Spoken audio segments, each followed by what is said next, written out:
remember. What else did we put on our shopping list? Oh, what a mouth-watering smell. Paimon would know the aroma of biryani anywhere. Let's go get some.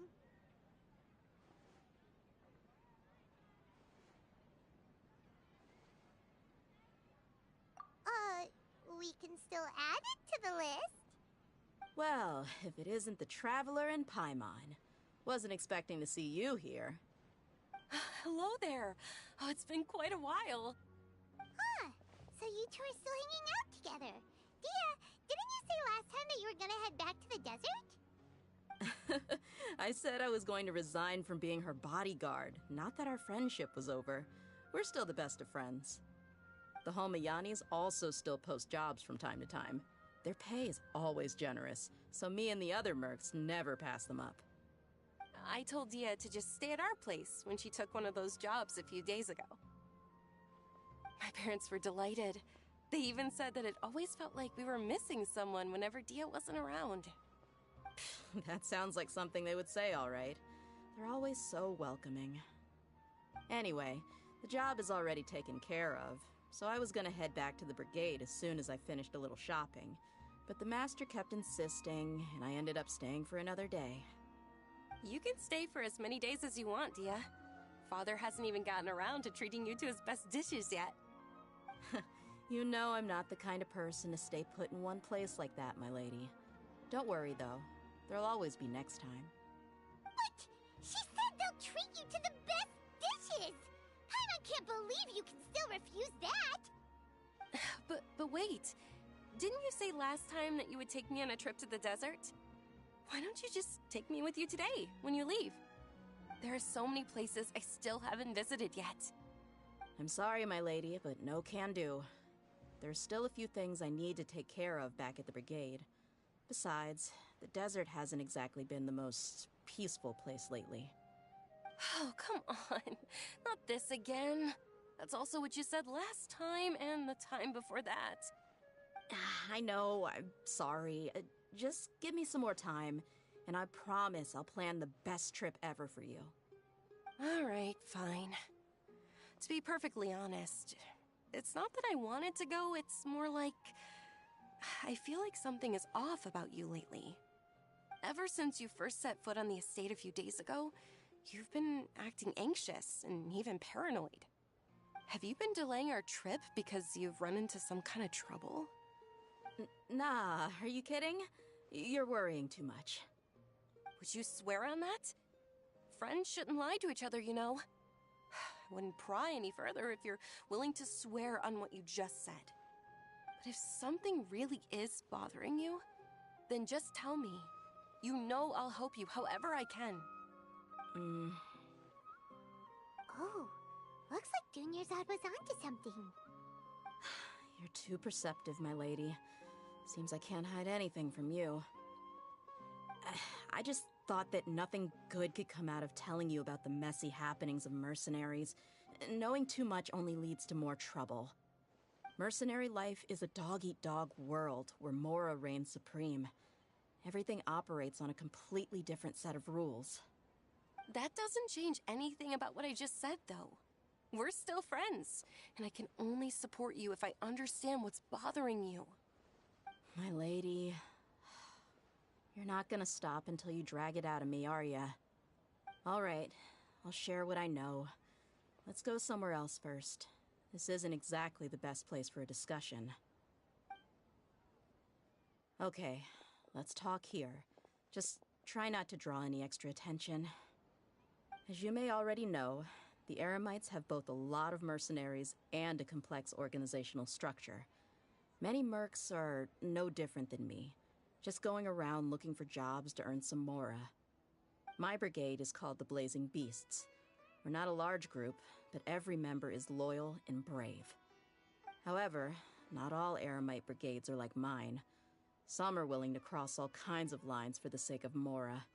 The most notorious is a faction known as Deshret's Relics. Deshret's Relics? Judging from the name, they must really look up to...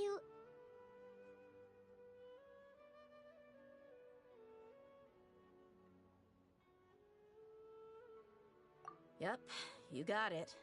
I've heard that you've already crossed paths with Ain al-Akmar. They're one of the groups under the Relic's banner. Oh, you mean the group that tried to sell us the Divine Knowledge Capsule? Yeah, they weren't friendly at all. Deshret's Relics is composed of many smaller brigades like Ain al-Akmar.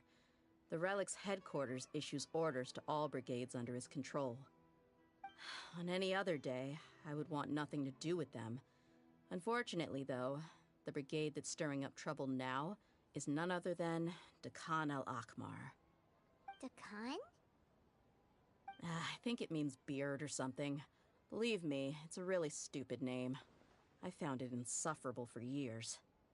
Anyway, the real issue is that Dakan al-Akmar is led by my father, Kusela.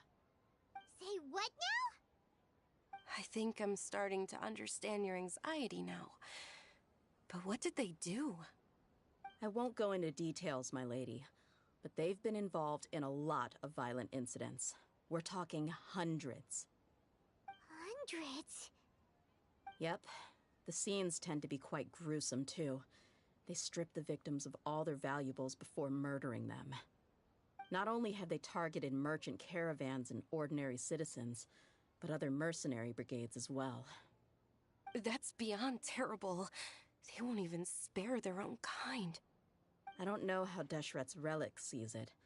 All I do know is that Dakan al-Akmar has become more and more aggressive over the last few years. If I don't do something about them, then even my brigade or the people of Aru village could become their next target. I just wish I knew what's driven him to do this. Yeah. How can your father do such terrible things? I don't know. People change. He's always been pretty pathetic. But at least in the past, there were still a few lines that he wouldn't cross. That's setting the bar pretty low. I mean, if he was even remotely decent, then why would I have to leave the brigade and cut all ties with him? He was loud and foolish, with no real sense of purpose. Instead of doing anything useful, he spent most of his time drinking and chasing after women. Of course, the other brigade members were just like him. Their ruckus would go on night after night. Sounds like a nightmare. What about your mother? Did she ever step in to stop them? Unfortunately, I never knew my mother. I'm sorry, Dehya. I didn't know. It's all right, my lady. That's pretty common in mercenary circles. Didn't I mention that my father was chasing after women? I was the result of one of those encounters with some random person. He told me that he wasn't sure who my mother was. And in any case, she never came to see me. He'd say, "You'll be fine as long as you remember to stick with Dad." But even then, he left most of the parenting to the brigade. The one thing I do remember is that he used to tell me stories. But the problem was that he had terrible taste. He only knew a few stories, and even those tended to be pretty stale. They were tales of desert warriors defeating dragons in the forest, or stories of mercenaries rescuing princesses from rebel armies. Sounds like your typical fairy tales. More or less, yeah. They were interesting maybe the first or second time around, but after about 20 repeats, they started to get a little dull. He seemed to think those stories were the best things ever, though. He was so into them that he'd call the whole brigade over and make them perform the whole thing as a play. Even the toys he gave me would all be story props. I'd get helmets, shields, and toy swords. It was only much later when I realized that the shows were more for him than they ever were for me. What an interesting guy.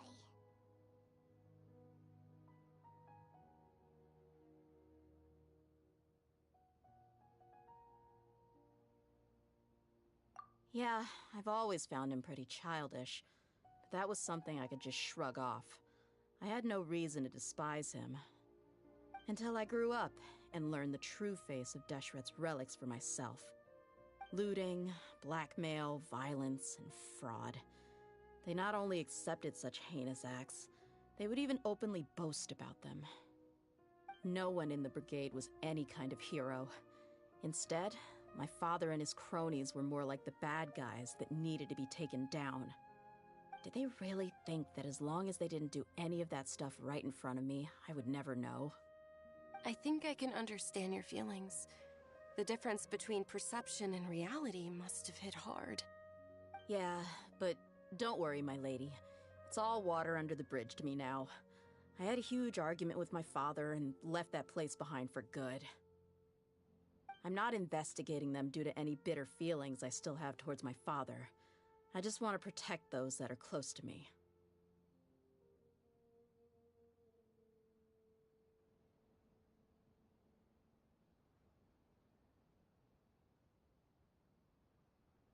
Yeah, I told the boys to gather as much information as they could. Most of the reports concern violent incidents, but there's also some talk of smuggling. I see. But isn't this investigation incredibly dangerous? It is, but every mercenary lives life on the edge. It's a lifestyle that I enjoy. That may be true, but it'll be impossible for those who care about you not to worry. Well, now you get why I didn't want to share any of this with you. What should we do? They both have valid concerns.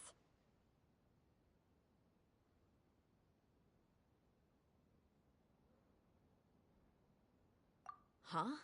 But there's no need for you to get caught up in this mess, too.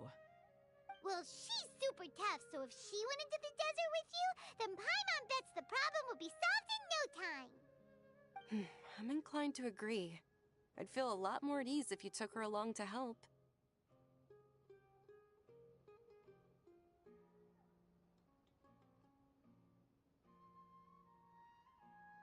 I'll wait for news from you in the city until then. Please, stay safe. I'm honored that you care so much for me, my lady. All right, then let's get moving. Our first stop will be Caravan Rebot, where we can catch up a bit with my fellow mercs. Studying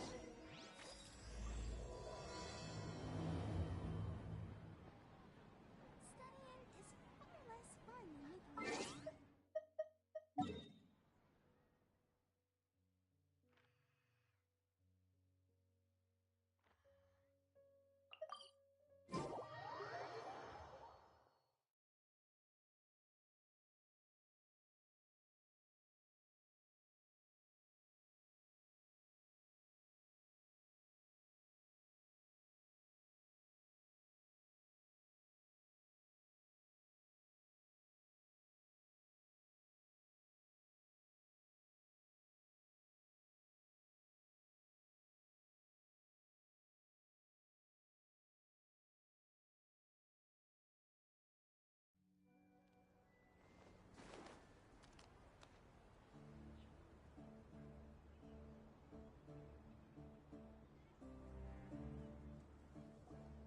Hey, Dehya, you're back. Are these two friends of yours?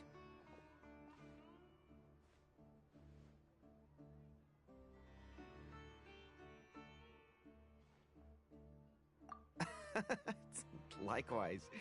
There's no need to be so formal with us. We're a pretty casual crew. Anyway, since we've got a newcomer, let me fill you in on what the Khan al-Ahmar's been up to lately. They've become extremely aggressive. Apparently, even their own now have become acceptable targets. They even attack other relics brigades, just the same as any other mercenary brigade.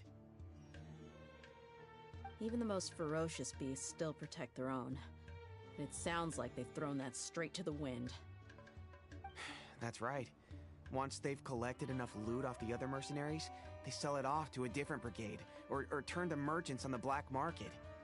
A portion of their profits is immediately exchanged for more food and weaponry to be used in their next violent operation. That's terrible!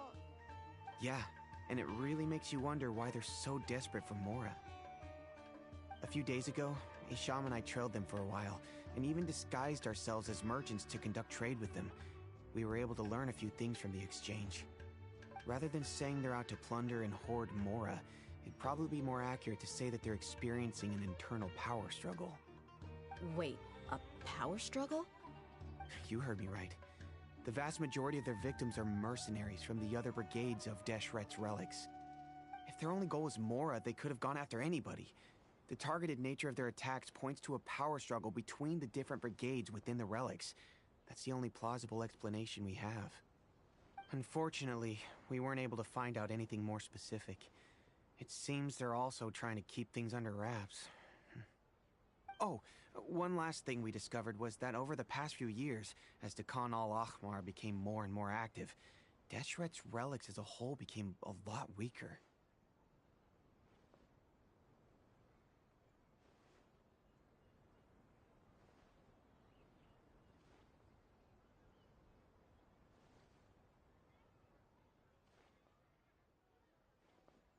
It sounds mighty strange to me, too. Haroon, you can leave the rest of the investigation to us.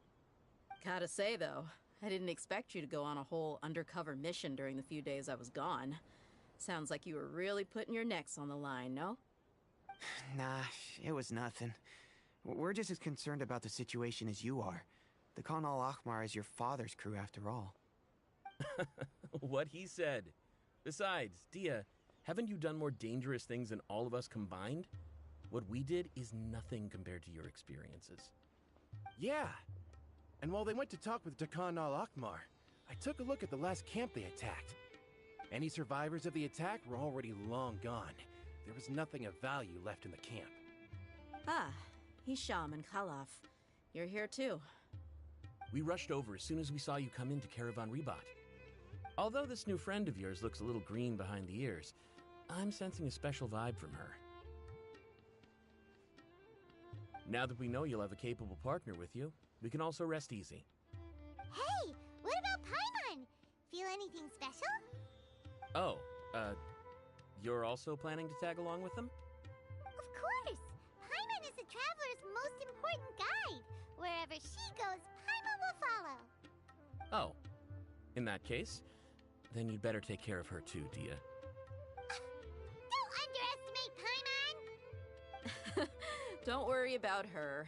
She may look tiny and helpless, but she's been through just as many battles as the Traveler here. Even if she had only survived on sheer luck, then that alone would still make her quite formidable. I had no idea. I guess I shouldn't judge by appearances. Oh, one other thing, Dehya. When you're free, why don't you update the deputy about your upcoming schedule? We held another recruitment event a few days ago, but everyone only came to see the Flame Mane. You weren't around at the time, so people were pretty disappointed to only find our crew of rough, unkempt guys. The deputy put a lot of effort into the event, but it was basically for nothing. Only a few people chose to stay, and that really got to him. Sorry to hear that. I'll be sure to bring him some great liquor next time. I left in a hurry and I couldn't make it back in time for the event. Gotta admit, I can understand their disappointment, though. You're our brigade's main selling point, after all. Now, if only the deputy could figure out a way to bring a few more smoking hot members into our ranks. Keep dreaming. Remember the last time I invited a couple gals into the brigade? You all just froze up with your mouths gaping like a bunch of scarecrows. The awkward silence and weird expressions left quite the impression on them. They were originally interested in joining us, but after that, they both told me they were too uncomfortable to stick around. Hey, didn't we agree to never bring that up again? Huh? Wait, are you serious? Why have I never heard about this? I don't think you were part of the brigade yet. Are you kidding me? I missed a once-in-a-lifetime moment like that and you weren't even gonna tell me? All right. We can tell you about it later. Now's not the time. Hey, don't you try to change the subject. You and Hisham get your butts over here and tell me everything right now. Are they always like this? More or less. There aren't many rules or graces when it comes to mercenaries. We're used to just speaking our minds. If someone starts getting under your skin, you just yell right back at them. And if that doesn't put an end to it, then you just challenge them to a fight. But we also don't tend to take many things too seriously. Being direct and getting it all out of your system as soon as things come up is better than keeping everything bottled up, never talking about it. That's also why I never spare their feelings when I talk to them. If I want to laugh, I'll laugh. If I'm angry, then I'll unload on them. It's hard to stop once you get used to it. Though, I can never do that when I'm with the Homayanis. Hey, knuckleheads! Can you at least tell me the rest of the intel before you go back to your bickering? Yeah, you hear her, Holof? Told you we gotta focus on the investigation first. I drew up a map. Right here's the spot. There you'll find the merchant caravan responsible for getting rid of Khan al-Akhmar's looted goods. All you gotta do is wait and ambush them in the evening. They'll have no idea what hit them. Perfect. Thanks for that. Be sure to pass my regards to everyone else in the brigade as well. Will do. You stay safe, Dehya.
Feeling lucky today?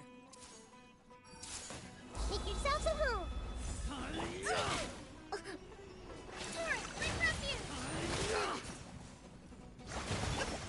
Dumpty Dumpty Toe! Woo! For Rex Lapis!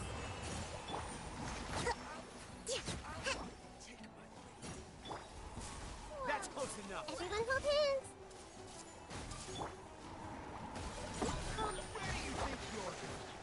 Let's move out. Ow! Hold them all up! Covenant of the Deep! I'm getting sick.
Gotcha.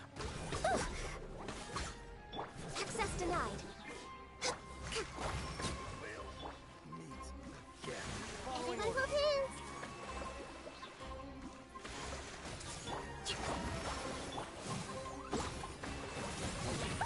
That really hurt. Yeah.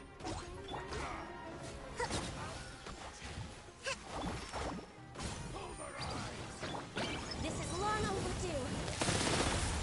Hold the line. Woo! Yeah, I'm up here. Born of ice and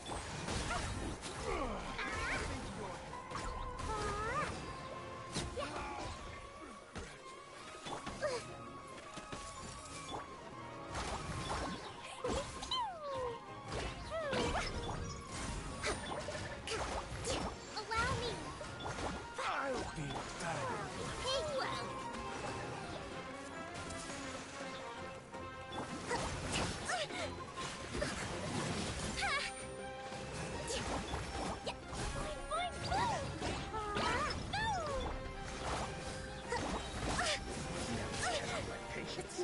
Covenant of the deep. Rest and rebuild. No touching. I'm getting sick of this. All hail.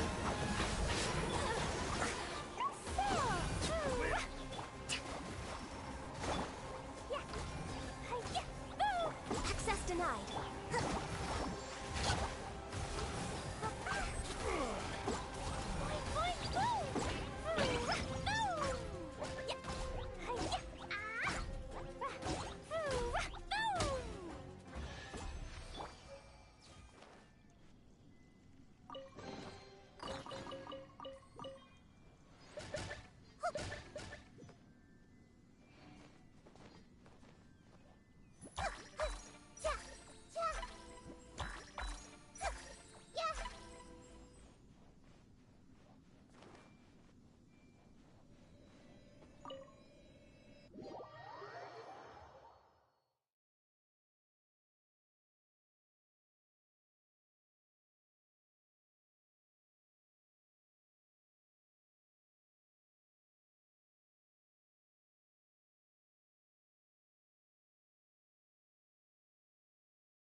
This should be the place. Let's find a spot to hide and bide our time.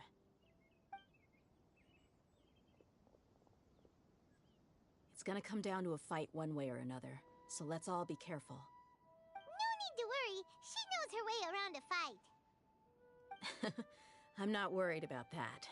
What I meant is that we probably shouldn't go too hard on the enemy. After all, we still need to get information out of them.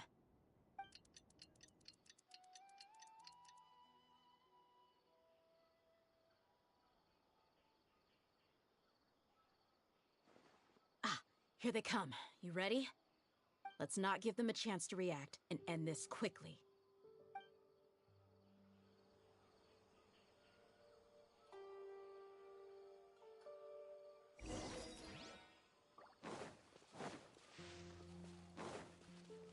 Let's get it on! That's close enough. Really lucky today. I see everything. Take that!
You're... the Flame Mane. Good. That saves me an introduction. All right, time for a little talk. Are you buddies with Dakana Lakmar now? Tell me, what are they after? You know the code of being a mercenary just like everyone else. The first rule is to never divulge key information about our employer. What makes you think I'd talk? That might have worked on an amateur, but I know you're just looking to protect your reputation. Think about it, though. What's your reputation worth if you won't have the other tools you need to succeed in this line of work? Tools like, I don't know, your limbs or eyes? You've got 5 seconds. You might want to think twice about how much your employer's information is worth to you. Whoa!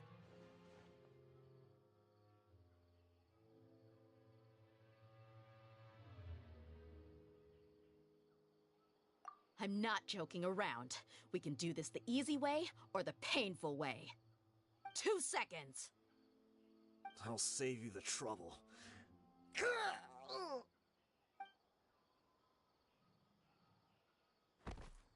Huh? Are you crazy? He tried to bite off his own tongue. Quick, search the area for any first aid supplies.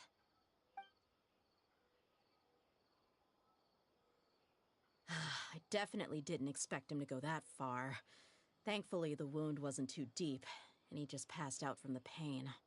But why would he be so extreme? I just wanted to test his mettle. You can get a lot of mercenaries to talk just by threatening them.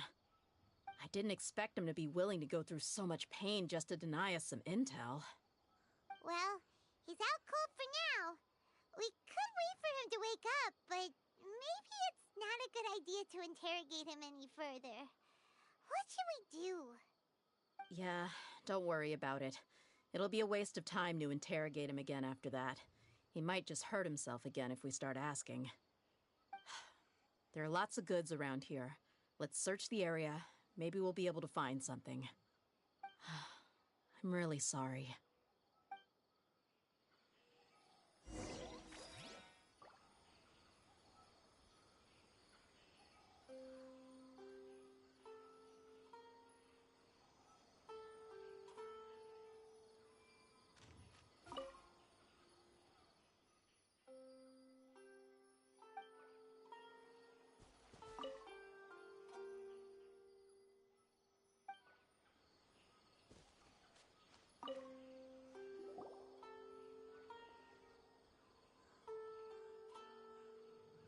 We found a piece of paper with a bunch of names on it.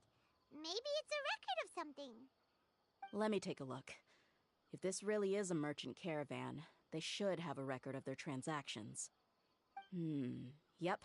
I see an entry for Dakana Lakmar right here. Kusela, Idrisi, Bashar, and Takriti.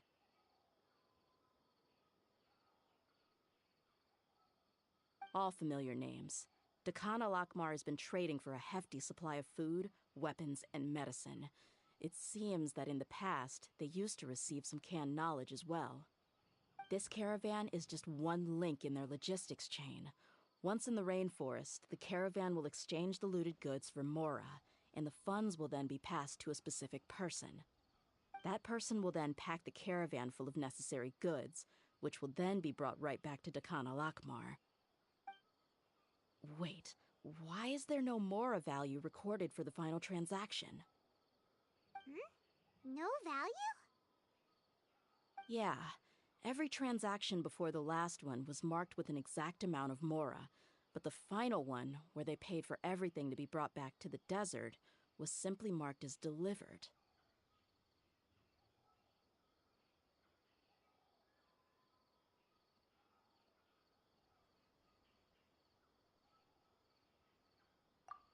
Perhaps.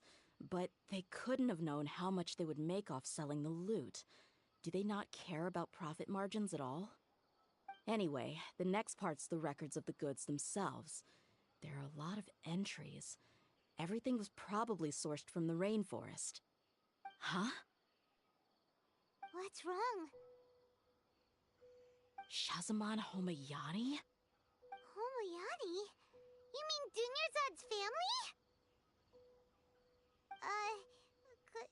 Could it just be another family with the same last name? I'd be surprised to find someone with the exact same first and last name. Shahzaman Homayani is Dunyarzad's father, and the head of the Homayani family. Just what the heck is going on here?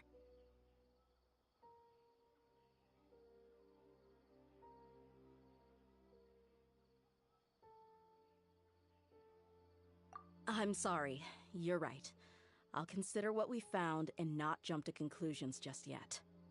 But what this piece of paper confirms is that the Homayani family has been providing goods to Dekhan al-Akmar.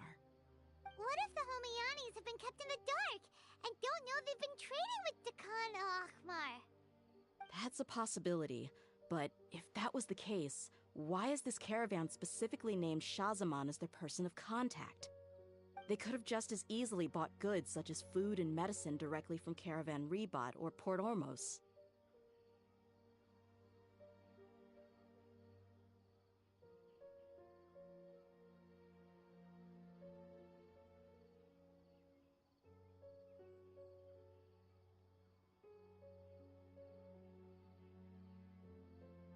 Yeah, funding violence and looting. The brigade gets the goods, and he is paid the proceeds from the sale of the loot. But why would he do something like this? It's not like the Homayanis are in need of money. I honestly have no idea. I've been to their estate many times, and I've never noticed anything suspicious. The only potentially large expenditure I could think of would be the treatment costs for Dunyarzad's Elazar. Maybe they borrowed a lot of Mora in the past? But that's still just a speculation. I don't think the Master would stoop so low to make Mora.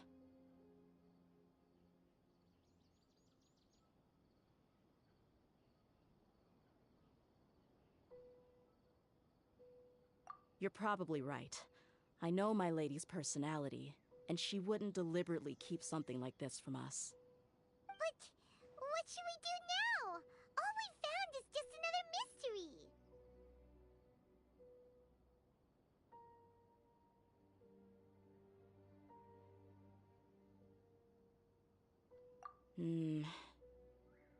If you ask me, we already have no choice but to confront her about this. I'm not worried. It's too early to make a verdict yet. I still have faith in the Homayanis. Let's go find my lady again. We'll tell her everything and see if she's willing to lend us her support. If we're lucky, we can not only figure out the mystery of this paper, but also follow the trail of breadcrumbs to the people responsible at Dekhan al-Akmar. Dehya, are you sure this is the best decision? What if instead of getting the help we need, we just end up revealing everything we've discovered to the enemy? I've considered that possibility. But even still, I want to tell her what we found. I think I owe her that much. True friendship is built on trust. She showed genuine concern for me when we first brought up the topic. I can't repay her kindness with doubt and suspicion. That's not how I deal with people. You're right. Paimon wants to trust Dunyarzad too.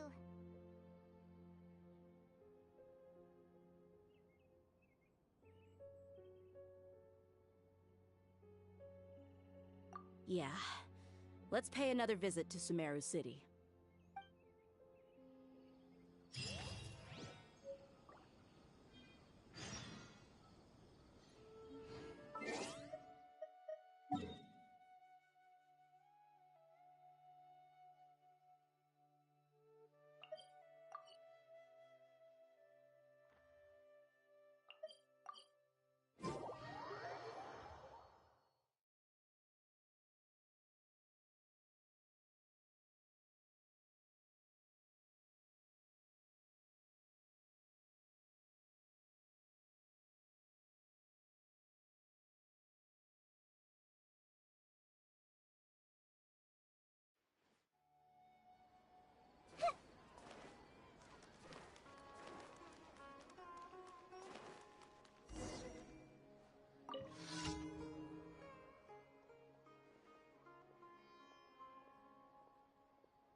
back, my lady.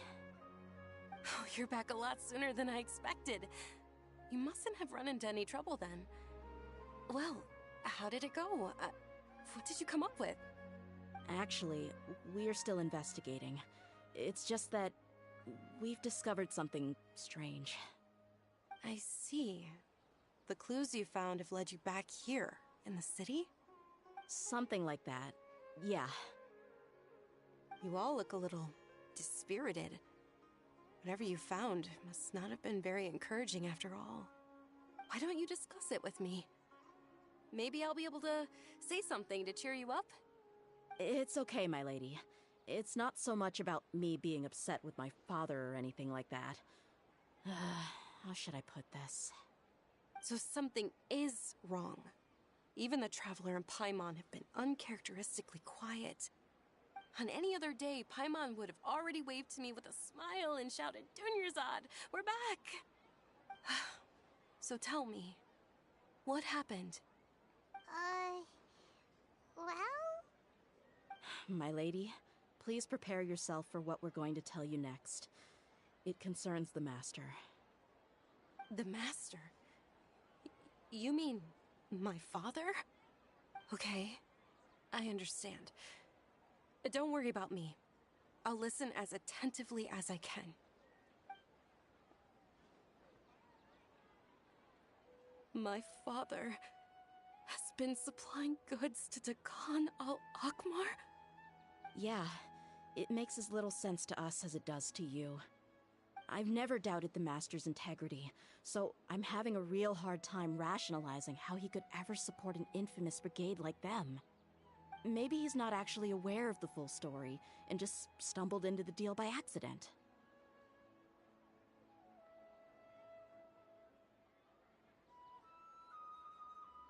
I can't help but agree with the Traveler.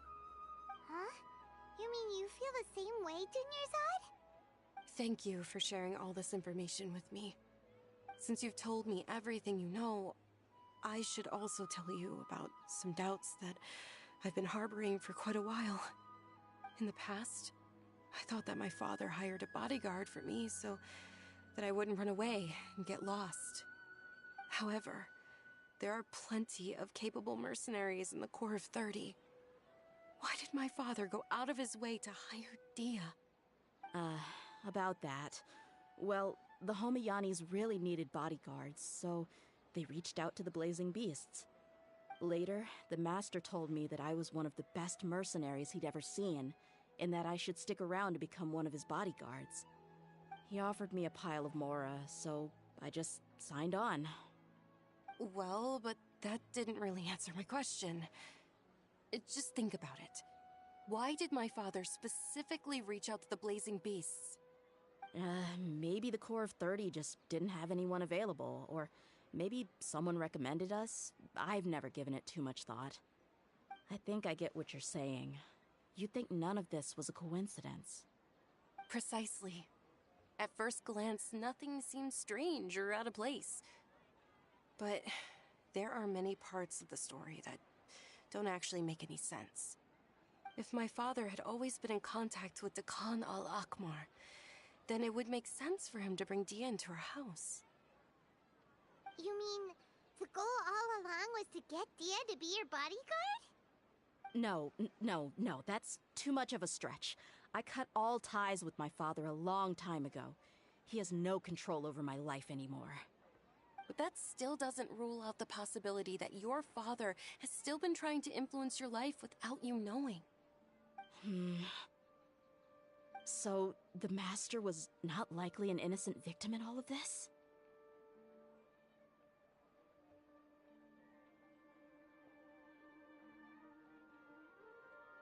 Sorry we put all this on you so suddenly, Dunyarzad. It's okay, Paimon. I should actually be thanking you. Regardless of his reasons, if my father has truly been funding a violent group of mercenaries, then it's my duty to bring him back to reason. But is that really the right thing to do? My father has committed many atrocities and deserves all the punishment that he has coming to him. I have zero sympathy for him. You may call me an ungrateful child, but my feelings will remain the same. However, the Homiyani family has treated me with nothing but generosity and kindness. If we decide to investigate this further, we could end up implicating the entire Homiyani family. I would be biting the hand that's fed me over all these years. Dehya. It's alright, Dehya. If anyone were to ask, you could always just say that I'm the one who instructed you to get to the bottom of this.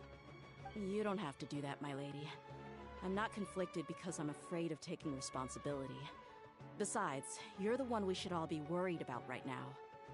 Hey! It's still too early to give up hope! What was the thing about friendship again?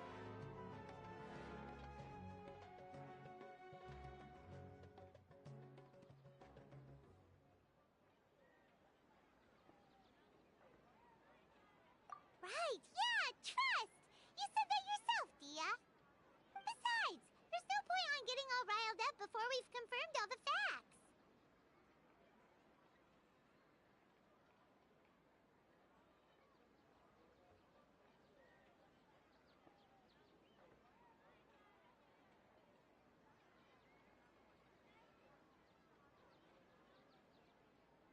Thank you, everyone. That makes a lot of sense. I guess I should always remember the trust that I've placed in people. In which case, my lady, could you ask the Master to come out and have a chat with us? Sure thing. I also hope he'll be able to give us a logical explanation. Let's meet at the usual place then. Usual place? Ah, right!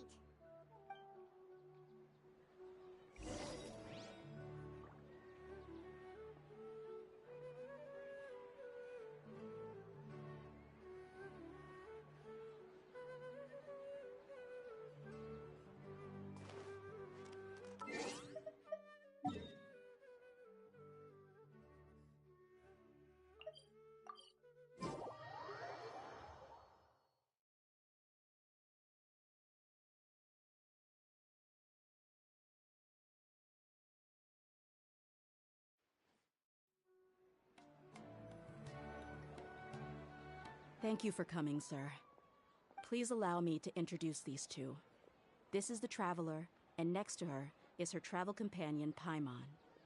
Ah, yes, my daughter has mentioned them from time to time. It's a privilege to finally meet them in person. But we may skip all the pleasantries for now. What is the important matter you wish to discuss with me today? Well, we wanted to bring this transaction record to your attention. There's something on this record that we're all pretty curious about. So, that's what you found? Huh. Seems like I can't keep everything from you much longer. If you wouldn't mind, we'd like an explanation. Well, it's a long and difficult story. And to be perfectly honest, I'm not sure if I'm doing the right thing. What I do know, though, Dehya, is that the truth will bring you no solace. If anything, it will likely cause you a great amount of anguish. Wait, me? Yes, I understand perfectly why you came to see me. And I am touched by your collective commitment to do the right thing. But knowledge always comes at a price. And sometimes, as they say, ignorance is bliss. Your father, Kusela, and I both believed that. Of course, you have the right to seek and learn the truth, but I must warn you. The facts of this matter may reduce everything you've built for yourself into sand, blowing in the wind. If you must proceed, then Kusela's heartfelt efforts will also fade into the wind like a fleeting mirage. His heartfelt efforts? I'm sorry, sir, but I'm not sure I follow. I've made it this far in life without a single drop of my father's support. I have my own ideals and ways of looking at the world, as well as people and causes that I've chosen to cherish and fight for. None of these things have anything to do with him. I came here today to support you as the head of the Homiyani family. No warning will change my stance on that. I understand. Then let me tell you a little story. Our family once needed to take a trip to the desert when Dunyarzad was just a baby. Along the way, we were attacked by bandits. They had superior numbers and quickly overpowered our bodyguards. When all seemed lost, a group of passerby Eremites lent us their support. Those Eremites were Kusela's brigade, Dekhan al-Ahmar. Kusela's men told me that the attackers were Eremite mercenaries, just like themselves. I was shocked. Why would Dekhan al-Ahmar go so far to save us and not spare the fellow Eremites? Kusela was grinning and walked over to play with baby Dunyarzad. She was startled by his unfamiliar face and nearly started crying. Really? I never knew. He said that he had no particular reason to help us. He just took pity on us because he had a daughter about the same age. We started talking about our children, and I sensed that he was a devoted father. To repay his kindness, I hired his brigade to help out at our estate for a time, and offered everyone generous remuneration. So, that's what happened. It was many years before I saw him again. I almost didn't recognize him the next time he came knocking on my door. The man I knew to be strong and healthy had been reduced to a shell of himself. He couldn't even walk anymore without his cane. So, what happened to him? He was perfectly fine when I left the brigade. I'm not too sure myself. The only thing that didn't change was his cheery disposition. He said there was absolutely nothing to worry about and that he had gotten into a fight. That was all. He then suddenly asked me if Dunyarzad, now that she had grown, would need a bodyguard of her own. At the time, Dunyarzad was going through a particularly severe bout of her Elazar. There was no need for her to have a bodyguard when she could barely leave the house. But he kept coming back to the topic. Come on, it never hurts to be safe. How do you know a bodyguard won't come in handy one day? I was completely lost at first, until he recommended the Blazing Beasts, and in particular, a mercenary named Dehya. So he was the one who recommended Dehya to you. Indeed. He didn't say it out loud, but it was clear that he saw Deshret's relics as an evil group who would eventually corrupt every member in their ranks. He was already beyond redemption, but he hoped that he would be able to detach his daughter from the vicious world of mercenary life. If Dehya could stay in my house and keep working as a bodyguard, then gradually her affinity for the desert would decrease, and she'd be able to leave her previous life behind.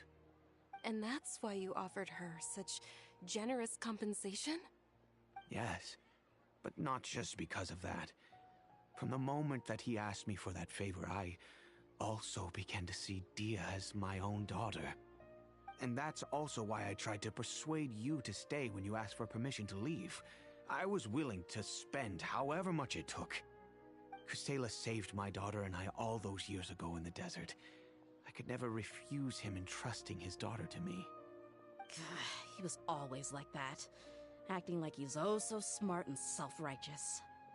Kusela said that he'd reimburse me for a portion of Dehya's fees.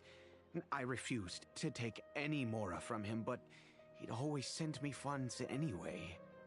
Eventually, I just accepted them as a token of his gratitude. And that went on for a while until I received another letter from him a few years ago.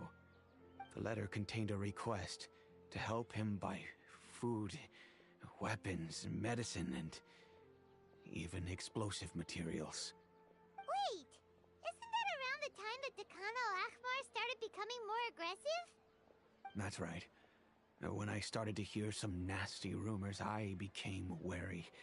I wanted to meet him face to face to discuss things. But by then, he was no longer receptive to my requests to talk. If I had to guess, it's probably because he doesn't want to put Dehya at risk.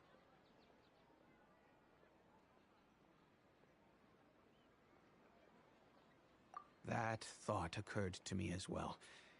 I figured that he probably came to me for help because he had nobody else to turn to. After some deliberation, I decided to send him some food and medicine. I turned down all his requests for explosives and weaponry. I am aware that even such a reduced gesture of support could lead to others coming to harm, but I could not simply reject his plea for help. In the end, it probably was the wrong decision. I plugged my ears to the rumors and just chose a solution that made me feel least guilty about myself. If you can, please tell me where he is now. None of the things he's doing right now make any sense if he's just trying to keep me from getting tangled up in his world. If all he wants to do is steer clear of me, then maybe he shouldn't have brought me into this world in the first place. Oh no. Dehya, please don't feel that way. I'm just angry because I can't wrap my head around any of his actions.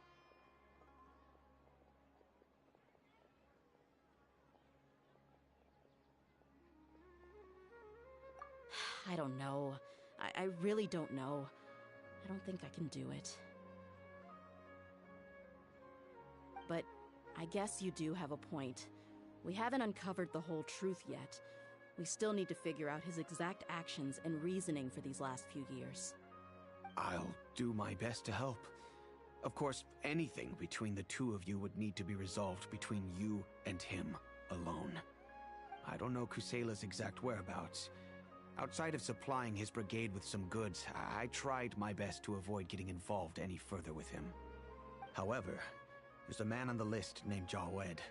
He used to be a mercenary in the desert and is now a member of the Corps of 30. He's responsible for supplying weapons and liaising with the Dekhan al-Akhmar's merchant caravan. I think he should know Kusela's whereabouts. I've heard that he likes to have a few drinks alone and enjoy the cool wind at night outside the tavern. Maybe you'll be able to find him there. Understood. Thank you, sir. Then I guess this is bye for now, unless...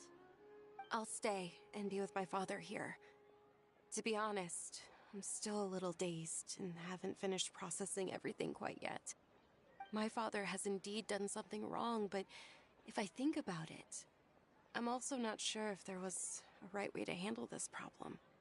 I feel like our only course of action is to turn everything we know over to the Corps of 30 and let them render judgment. Yes. I am prepared to accept whatever verdict they choose. It's time to face my mistakes.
Huh?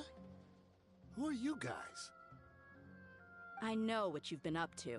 Smuggling weapons to violent brigades in the desert while working for the Corps? Pretty bold, if you ask me. Shh.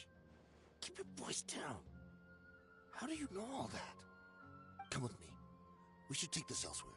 I'll be happy to talk things over once we're somewhere private.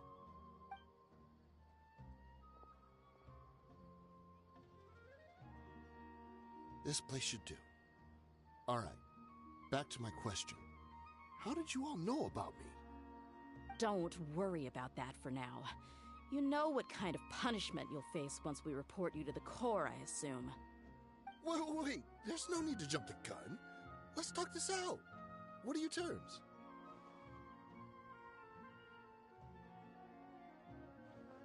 So what's in it for you anyway, Mora? Well, I was a little tight on money at the time, and Kusela took good care of me in the past. I weighed it in my mind, and I couldn't find a reason to turn the opportunity down. I wouldn't only be helping my benefactor, but I could also make some quick mora. Let me tell you how it is. We're investigating Dekhan al-Akmar, and we're gonna put an end to their operations. If you provide some help for us, then we might just put in a good word later to reduce the terms of your punishment. Hey, why don't we discuss this a little first? Listen, I made quite a bit of mora from my last run. Just give me a number, and I'm sure we can... Shut it. My patience is running out. You should know when a mercenary is after something other than money. All right, sheesh. But you gotta promise you'll put in some nice words for me later. They're always on the move. Here's the spot they were at the last time I made my delivery to the desert. Feel free to go have a look. I'm just telling you, though, it's not on me if they're not there anymore. Sure. And then you can forget about any nice words from us. Hey, come on. Now you're just being unreasonable. Really? And how do I know you're not leading us straight into a trap? Don't forget, you're the one with no bargaining chips. All right, I get it. Why don't you go take a look, and if they're not there anymore, I'll try to figure out something else for y'all. Now that's more like it. Let's move. And as for you, try to stick around the city until we get back. You don't want us to call the folks from the Corps and have them drag you back to the city.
This route...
If you ever...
Seems like we're in luck.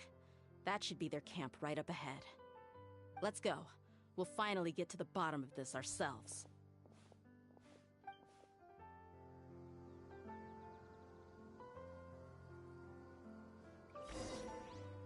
I'm here to see Kusela.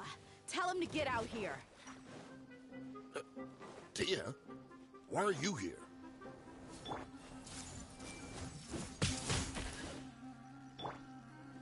Look alive! Huh, hey, here! Ha!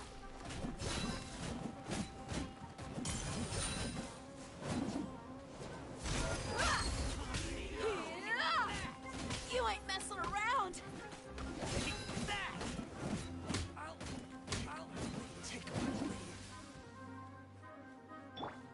I see everything. The jungle.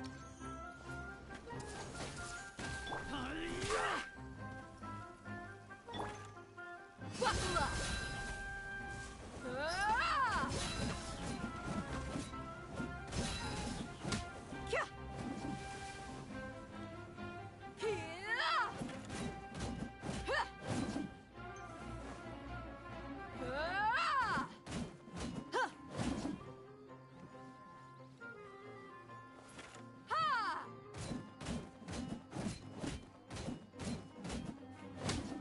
Haven't you all done enough? Oh, so are you also here to stop us? Stay out of this. It's got nothing to do with you.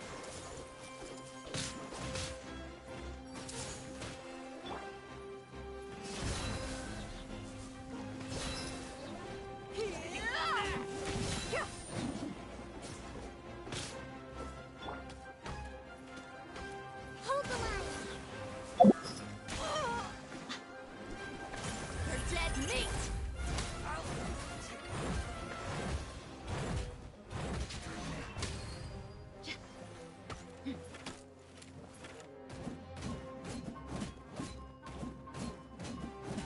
Ha!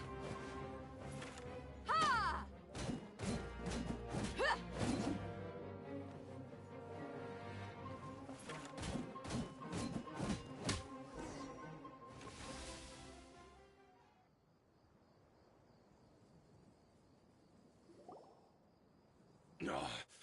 She's so strong. Enough fighting. We all know each other, and I don't want to take things too far. Just bring Kusela to me. There's no use hiding him anymore. Did you understand a single word I just said? Or do I need to bash your skull in some more? All right, everyone, let's all just calm down for a second. Dehya, the boss can't come out and see you anymore. He died a long time ago. What? Seems like you've been out of the loop for a while. Guess that's for the best, though. At least, that's what the old man wanted. When did he die? What happened to him? A few years ago, Kusela broke up Dakan al-Ahmar and went to the Deshret's Relics headquarters by himself. So is that when you guys started acting up? We would prefer to call it taking revenge. Every last person in Deshret's Relics must pay in blood for what they did.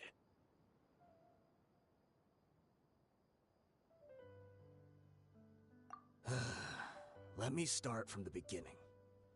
Dehya, do you know how the head of the Relics maintained order internally? Overwhelming strength and unquestionable authority? Those were a part of it, yes. But just those on their own weren't enough. They had another tool at their disposal.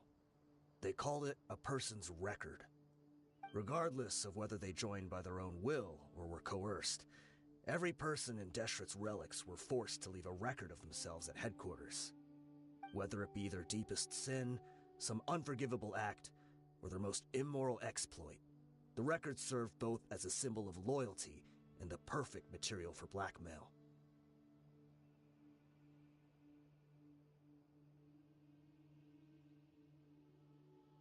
That's precisely it. Every one of us have a record. Me, Bashar, Tikriti, and all the boys who grew up with Dehya and ended up joining our ranks. But you, Dehya, you were never asked to provide a record, were you? I never even knew this was a requirement.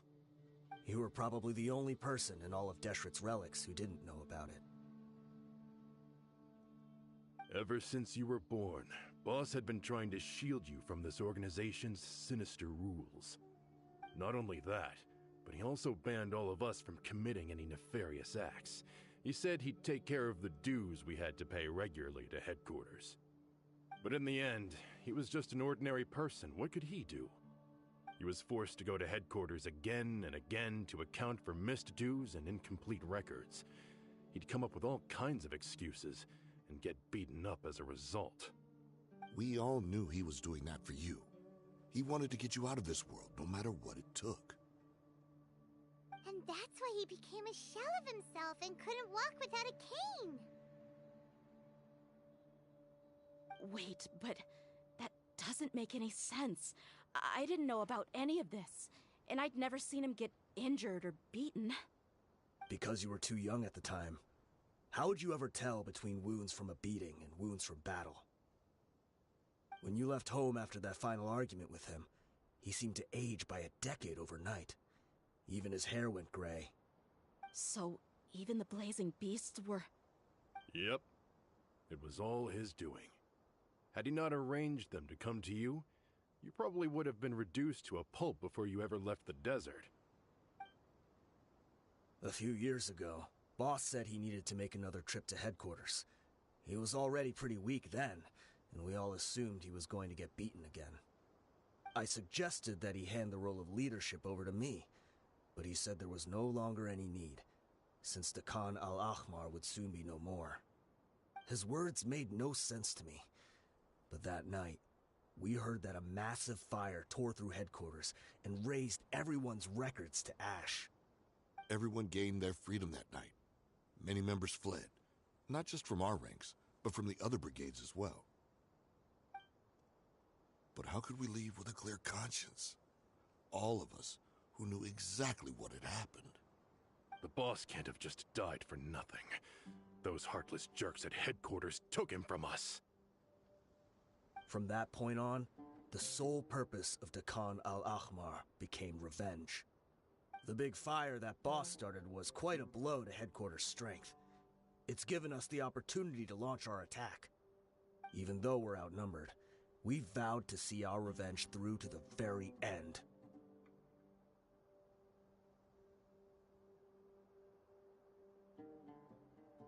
There were people from headquarters who changed their names and went into hiding. Some fled to other brigades, and others escaped to the rainforest. But we won't let any of them escape our wrath. They'll all pay for what they've done. We've suffered plenty of losses as well. To keep going, we need an enormous amount of supplies, from food and medicine to weaponry and explosives. All we can do is exchange our loot from Mora, and then use that to get supplies. We forged Boss's handwriting and sent out many letters to his former friends. Thankfully, many people were willing to come to our aid. We were also able to attract many mercenaries who shared our goal. We've endured unspeakable pain to win many impossible battles. Deshret's relics have become weaker and weaker, and now we finally have an opportunity to directly strike their headquarters. Paimon doesn't know what to say anymore.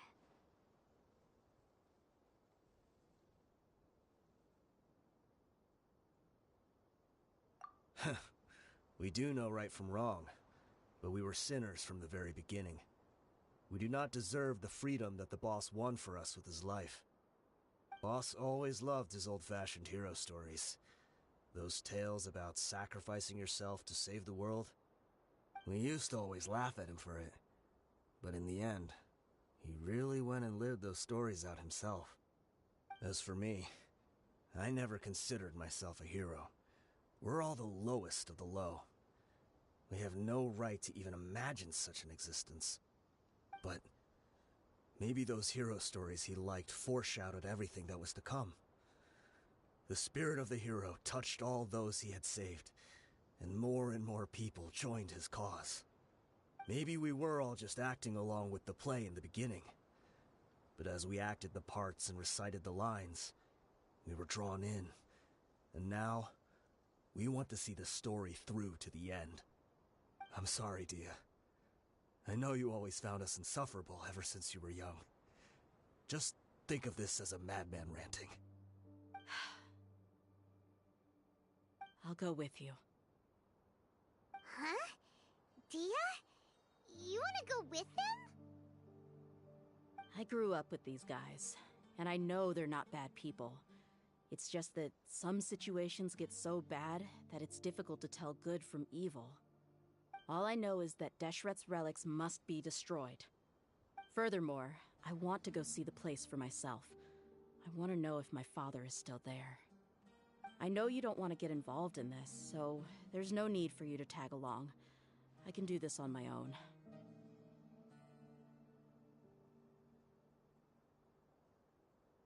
Yeah. Paimon feels like we'd only regret it if we don't see this through to the end. Thank you. We'll be a lot stronger together with you.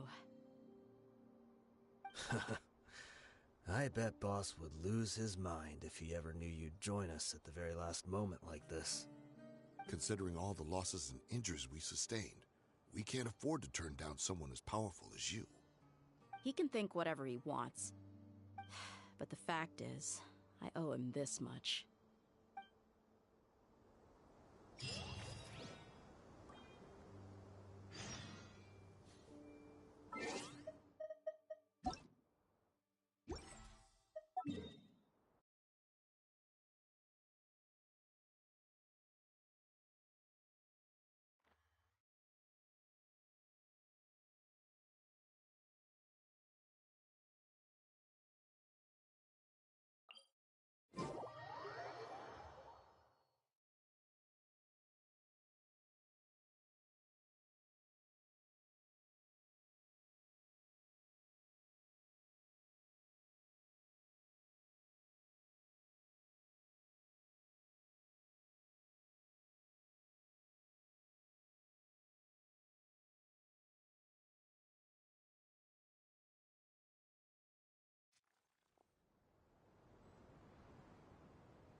Sure didn't run into much trouble on the way here. Should be. I don't think they have enough manpower left to post guards and defend their perimeters.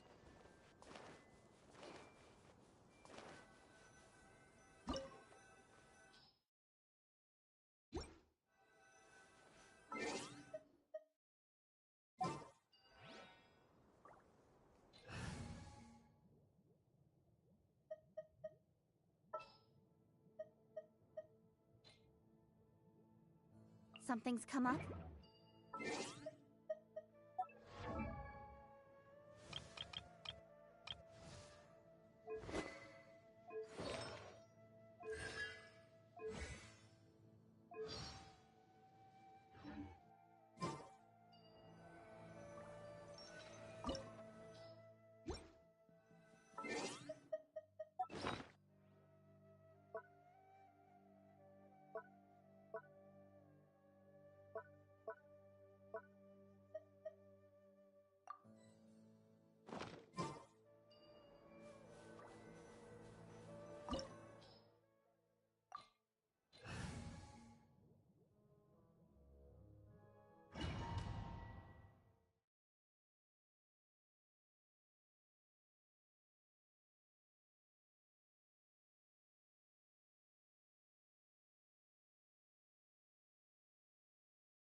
Wow.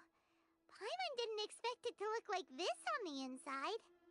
They should all be holed up in here. Don't know how many people they've got left, though. Who cares? We'll round up all of them. Still, we should be careful. Even if they've only got one shot left, it could still take us out.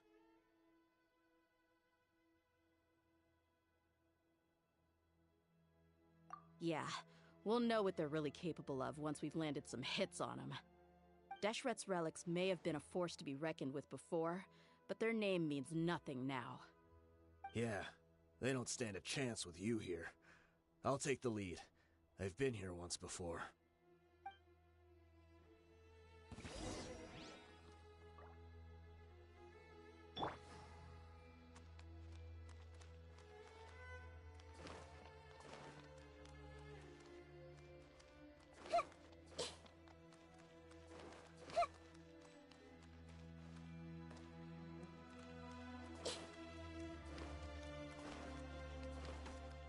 You are not welcome here.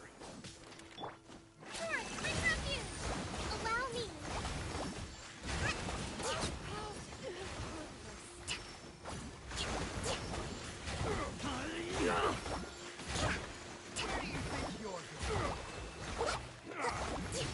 Nowhere to hide.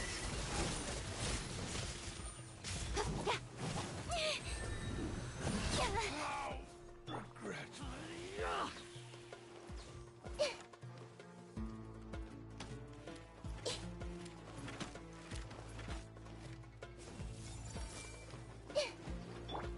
Hold the line.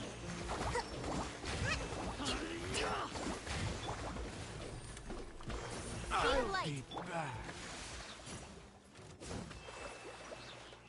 I see everything. Take that. Billowing clear. Don't blink. Hey. Speed of light. Hey. With sword comes shadow. Don't blink.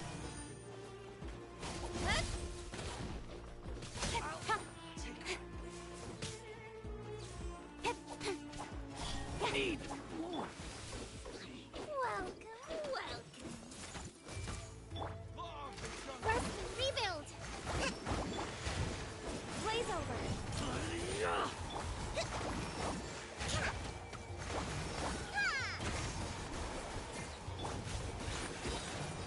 Nowhere to hide. Incoming.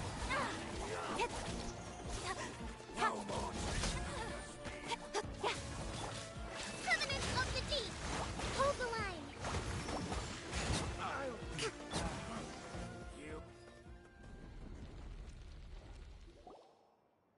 This way, follow me. We're almost there. Wait,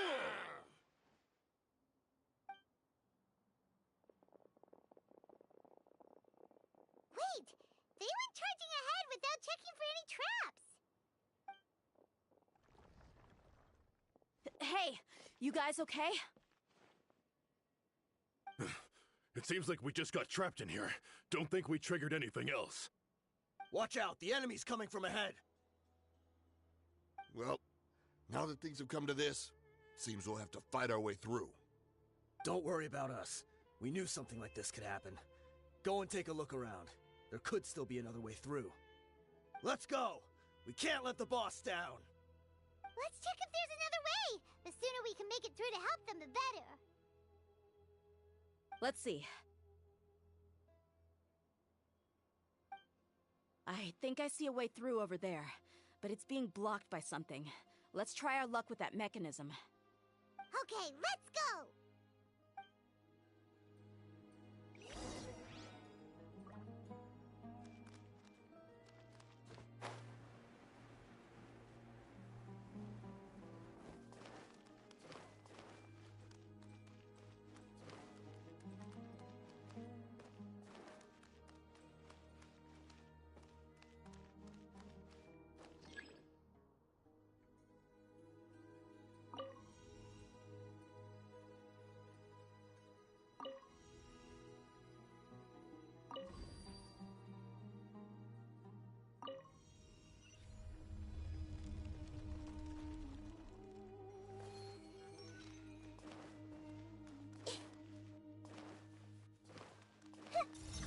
Everyone hold hands.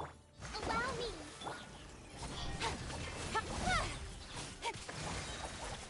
Cut to the chase.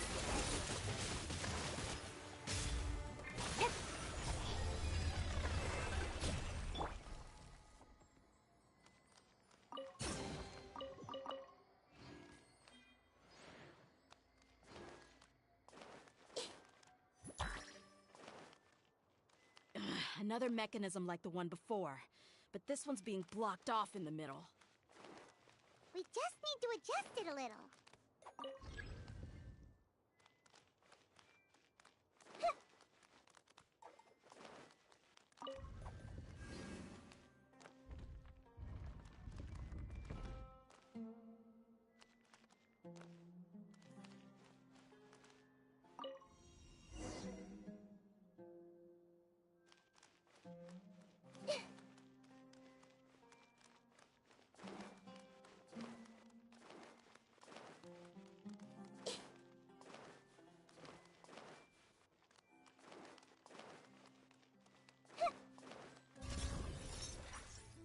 I see everything.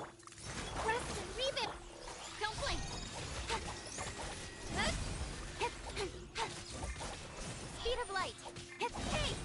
With sword comes shadow.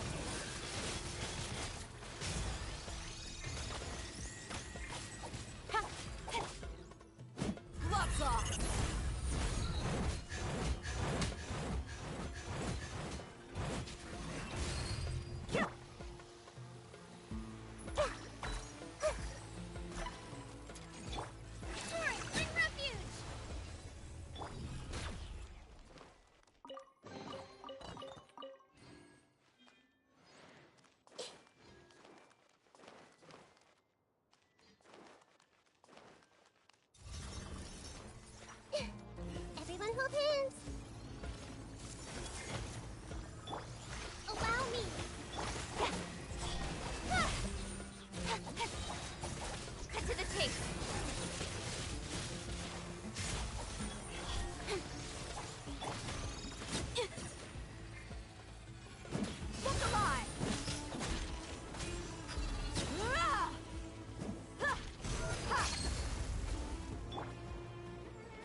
I wasn't expecting anyone to make it through from the other side.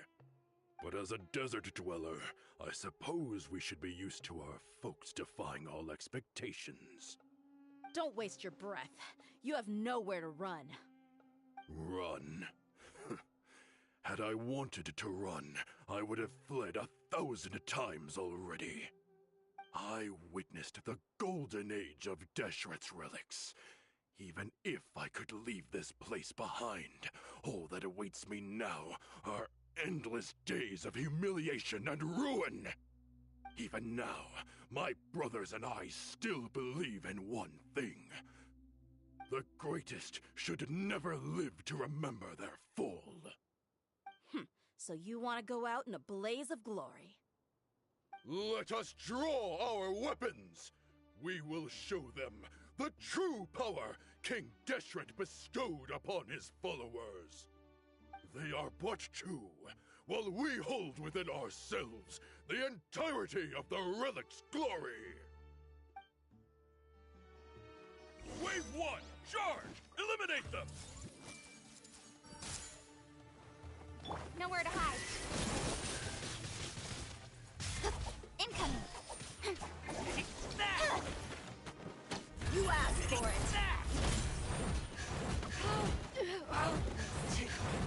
I'll be back.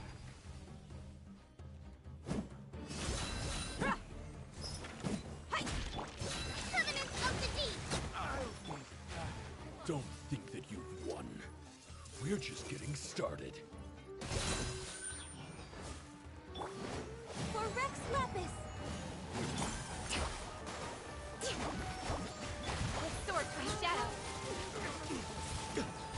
Don't blink. King Deshret will not abandon any one of his followers. Full of wisdom. Cut to the chase. Incoming. Hold the line. Now you're testing my Torrent, patience. bring up you. A brash maneuver. Let's get it on! Gloves off!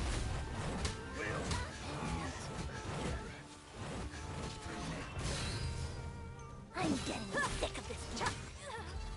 Brothers! With me, this is where we'll prove our faith. Do you all just want to die? None of us plans to leave this place alive! Rebuild.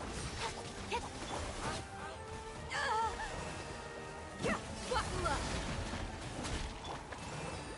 Lord of Sand, your sacrifices Speed of light. ready. Spread your wings and Nowhere raise to a hide. storm! But we'll need Hey!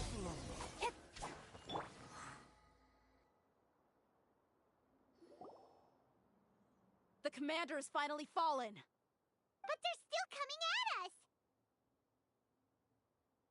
This place is like a gladiator's ring. They just keep coming no matter how many we beat. Yes, keep fighting! There's no need to fear, and no need to back down! This is our last stand! When the next wave comes, try to draw away their attacks.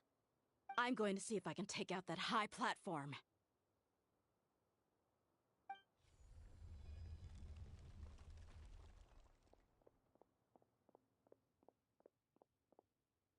Get out of my way!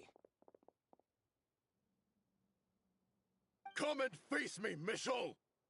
Ugh, so they've broken through the front as well. Apologies, Lord Michal. They fight like absolute madmen. No matter how much we throw at them, they just keep coming for more.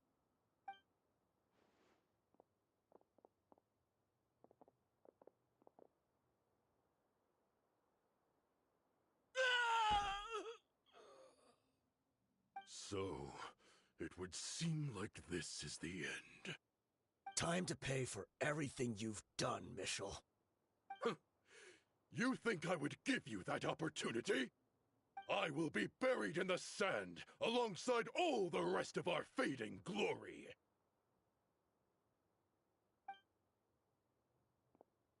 Hey, wait!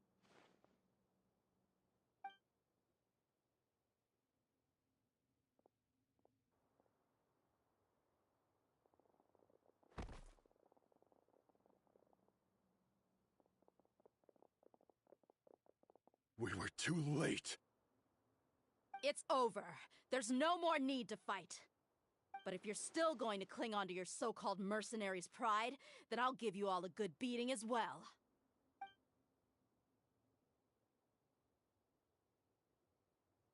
Hey, Dehya! I found the mechanism. I'll get you all back up here right away. Let's go.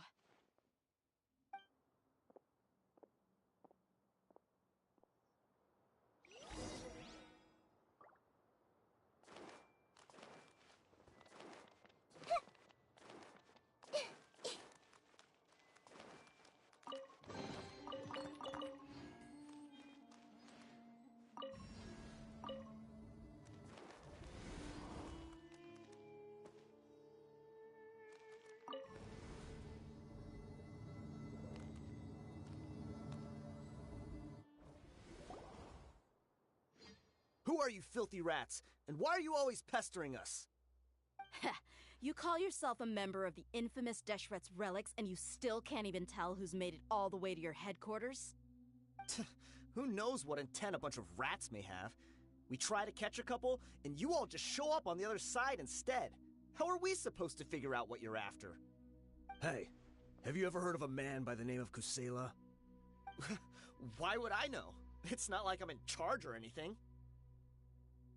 This is your last chance to talk. Hey, I said I don't know anything. I'm just an average member here. I'm telling the truth. If you're here to find someone, why don't you look through the records yourselves? Who can remember every name and face with so many people coming in and out every day? The irony. His life became a light for so many, yet to others, it wasn't even worth remembering. Where's the records room? Answer me! It's right over there. All the files are in there. You can go through them as much as you want. It's not like any of them still matter anyway. I mean the old records room. The old records room? You mean the one that got burned down? Kusela. Ah, yeah, I remember him now. The guy who could hardly walk. Watch your mouth. That's our boss you're talking about. He was definitely faking it. We all let our guard down as soon as we saw him come hobbling in. But in the short time it supposedly took him to take a dump, he'd already gotten away and started a fire in the records room. He couldn't have possibly outrun us if he wasn't a fraud. And after that, Deshret's relics fell into complete disarray. Stop wasting our time. Every one of us here is perfectly aware of what he had done. Tell me, where is the old records room? It's just over there. Go see it for yourself if it means that much to you. There's nothing left in there but ashes. No human could ever survive that kind of inferno. Bashar, Tikriti, let's go. We'll leave the others here to guard these guys. Spare them no mercy if they try anything.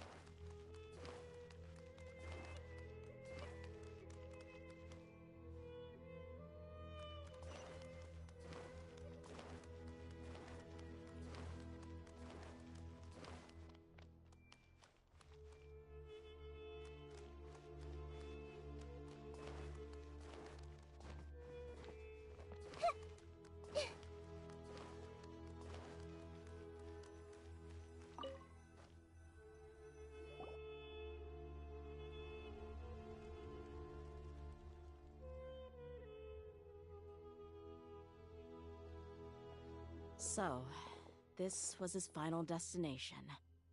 How did he do it? Getting past all the guards with a limp and sneaking in here to start a fire? If he was nimble enough to do that, then he must have been able to get out of here after starting the fire, right? Dehya. I'm sorry. I know it's just wishful thinking. Let's look around. Maybe we can find something that's been left behind.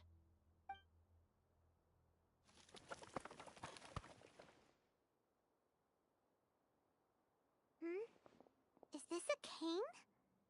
It must be the one that Dia's father used. Kusela. Thanks for everything, boss. We're fortunate to somehow find that cane after that fire. Let's split up and look around some more. What if something else has been left behind? But what else could survive a fire like that? Huh?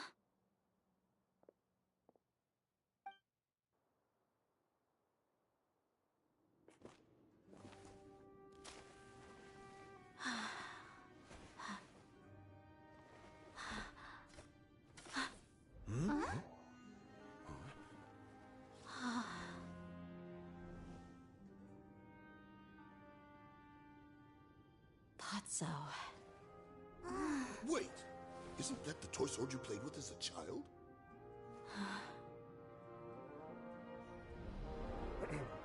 The dragon is no more, for Princess Dehya has slain it.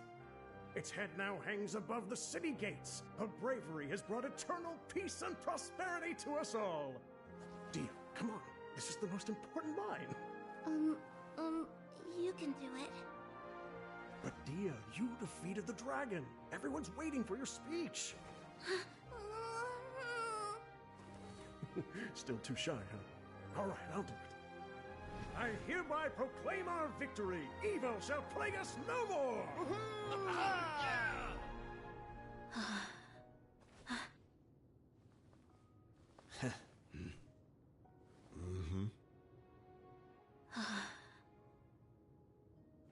I hereby proclaim our victory.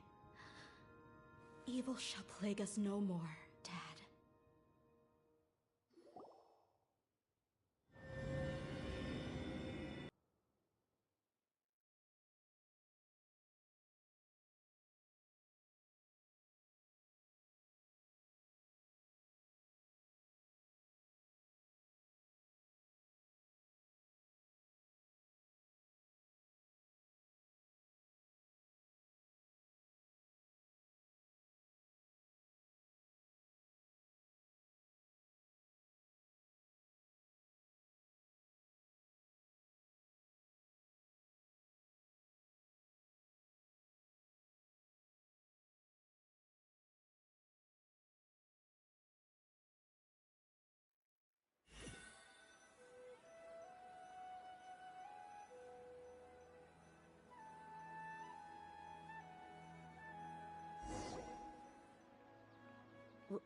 What's this?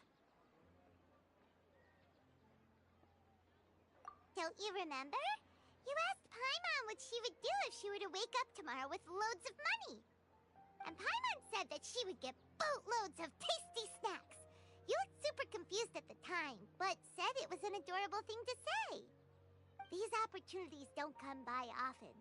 So today, Paimon's gonna treat you to a special crash course on Paimon's life philosophy.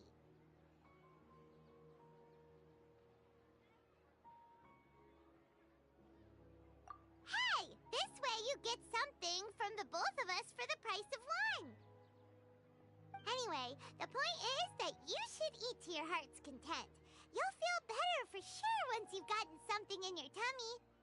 Dunyarzad will also be here shortly. She's already heard that we're back. Aw, thanks, you two. Honestly, this is very unlike me. I just had a lot on my mind on our way back, so I didn't know what to say. My chest was filled with all kinds of intense emotions. They just shook me even more than all the feelings we've shared during our previous adventures. But when everything came to an end, those emotions also vanished without a trace, and I was left feeling more empty than ever before. It was as if I'd lost the thing that was most important to me.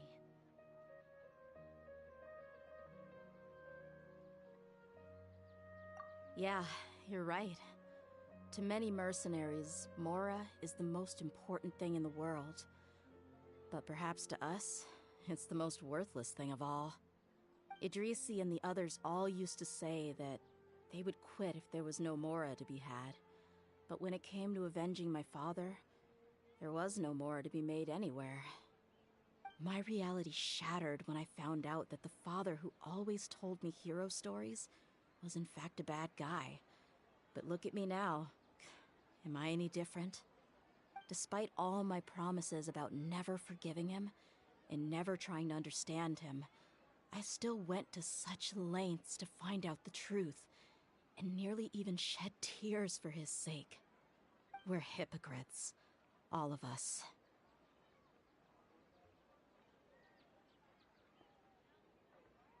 Yeah, you're right. It's just a pity that we often only recognize our true feelings after it's already too late. You're back! Are all of you all right? Ah, there she is. Yeah. Many people from the Corps of 30 came over, and I just wrapped up everything with my dad. All I can do now is wait for their verdict. Huh? Dehya, you're looking quite down again. Paimon will explain. A lot happened while we were gone.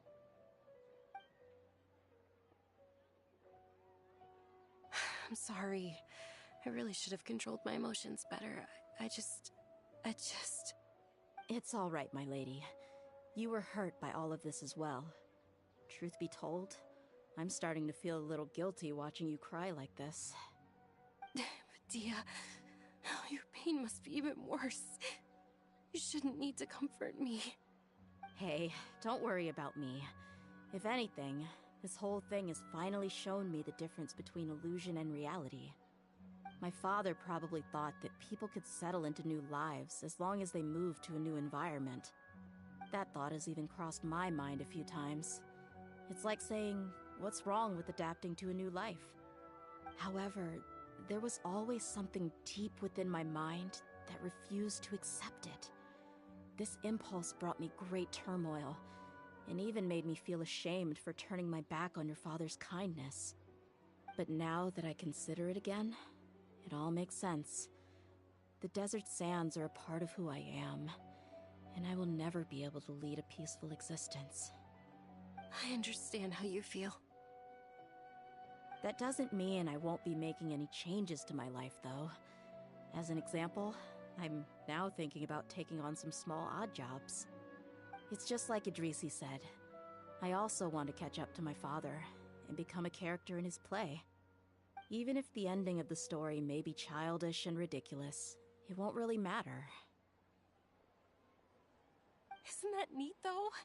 Oh, you'll be a whole new kind of mercenary, one that's not out for Mora. Why don't we go for a change of scenery once we finish eating?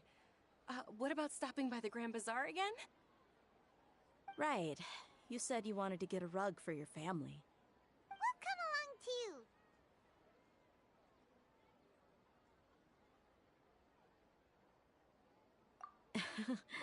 I can't thank you enough for taking care of me this entire time.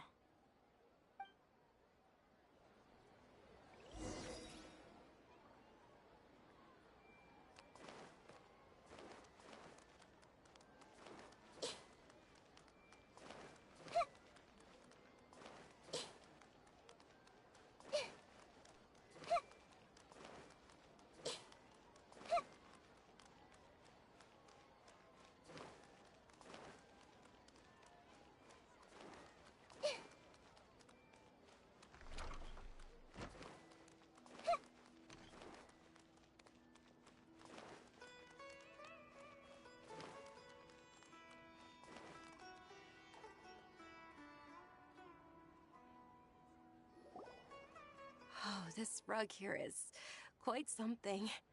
The craftsmanship is exquisite, and the fabric is also of high quality. Ah, here you are.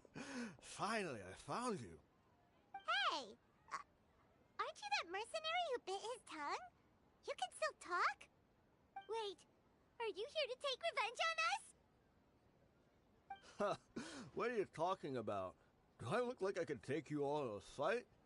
I just came here to give you something. I'll be on my way to give myself up to the Corps after this. Once I woke up, I hurried to the Khan al-Ahmar's camp, hoping to alert them to your presence. But when I got there, I found no one except the members who were still too injured to move. Ah, so you probably got there after us.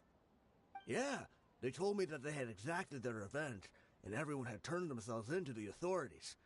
Even that last camp was not going to last for much longer. I had joined the cause to repay an old favor from Kusela. Now that everyone's already turned themselves in, I might as well do the same. One of the injured members gave this box to me, and told me that it contained some of the old man's last possessions. Everything left in the camp will get confiscated, so I figured I should get this to you before the Corps could get their hands on it. Thank you.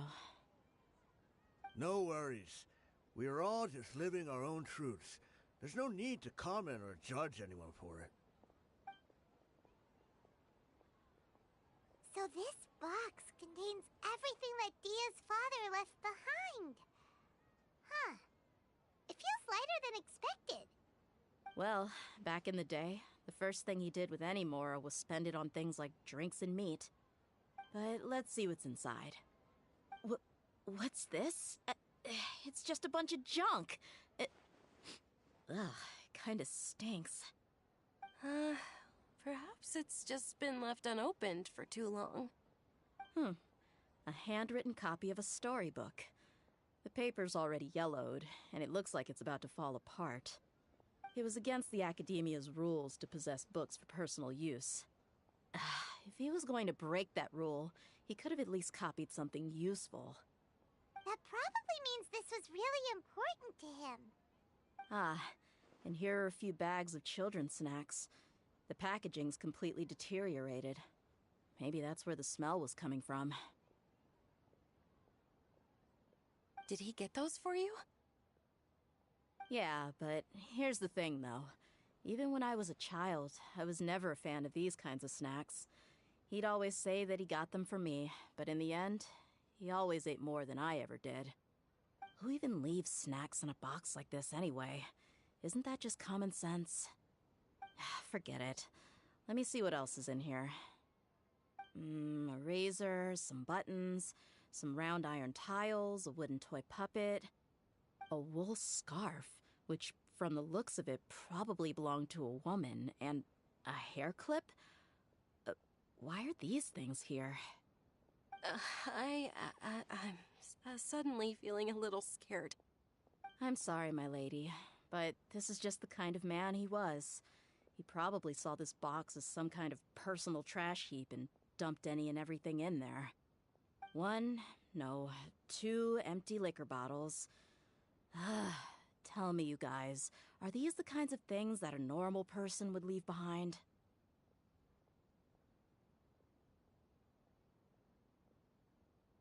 Huh? There's something in the bottle! Oh, you're right. All right, I got it out. It seems to be a piece of paper with some writing on it. The bottom part's all damaged from moisture, though. Let's hope the writing didn't smudge. I was suddenly seized with an urge to write a letter after finishing this bottle. I just folded it up and left it in the bottle, though. If I end up forgetting about it, it won't really matter. To Dehya. It's a letter for me?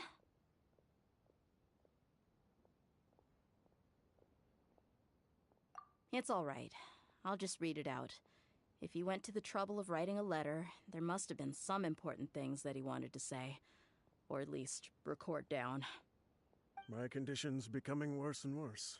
Can't even walk without a cane anymore, much less go out and have fun.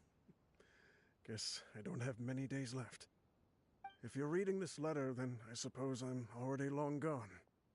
You were adorable as a baby. Everyone loved you. And regardless of whether you were crying or laughing, everyone enjoyed having you in the group.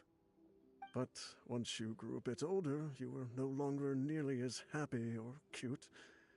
It's probably Idrisi's fault. He was never up to any good. Can you believe this guy? He can point the finger at himself.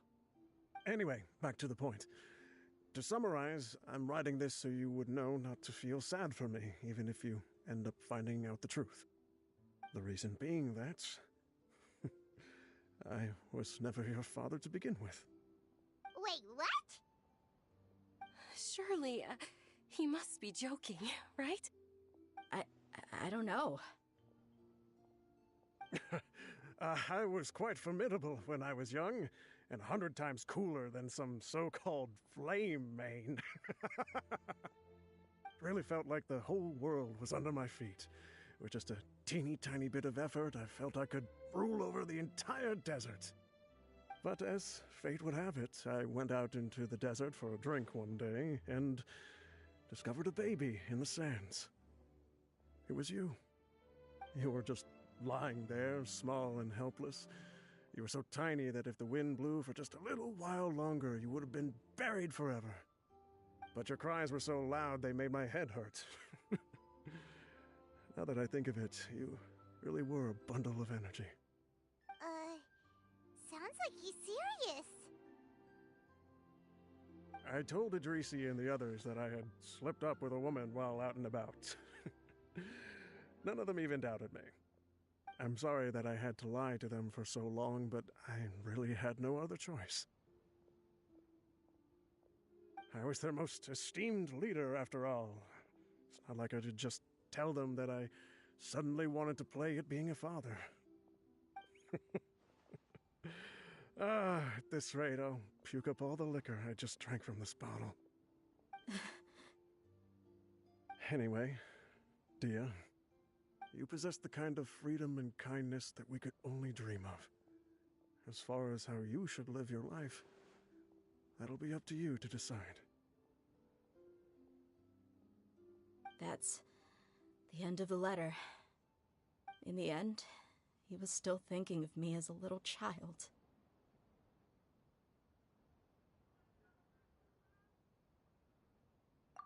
I suppose, or I would have suffocated under the sand a long time ago. He was a good father to you. The fact that he wasn't a blood relative doesn't change that. Yeah. It's just a pity that we had to learn the truth of everything like this. Do you already have some ideas about the decision that he wanted you to make? I do. If he first found me alone in the sands, then I want to try my hand at finding the person who abandoned me. I just have one wish. To tell them a story. That there once existed a childish and foolish jerk with a heart of gold. And that only under his care was I able to grow and mature into the person I am today. If you end up finding any leads, can you share them with us? We go on adventures all the time. Maybe we'll be able to find some information for you. Sure, I appreciate it. I wasn't expecting you to be so enthusiastic.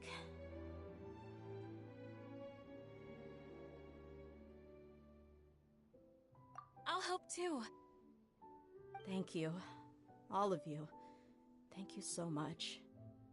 My life has certainly had its twists and turns, but I've always considered myself lucky. Because no matter where I've gone, I've always been surrounded by incredible kindness.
Thank you for Add Astro.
Sataria. Satari. Thank It's alright. Sorry you've... Well, it's a change for me. I tried telling... He said that educate... But, while you're in Aru...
don't work.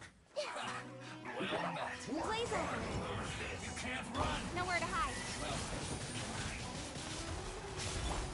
Allow me. Don't blink. Looks like I went too far. Incoming. You need to hurry up. No touching.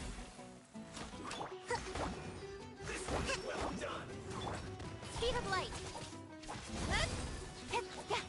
You need to hurry up. With sword comes shadow. Hold the line.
If you're not sure what to do next, how about I take you on a walk?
this luck.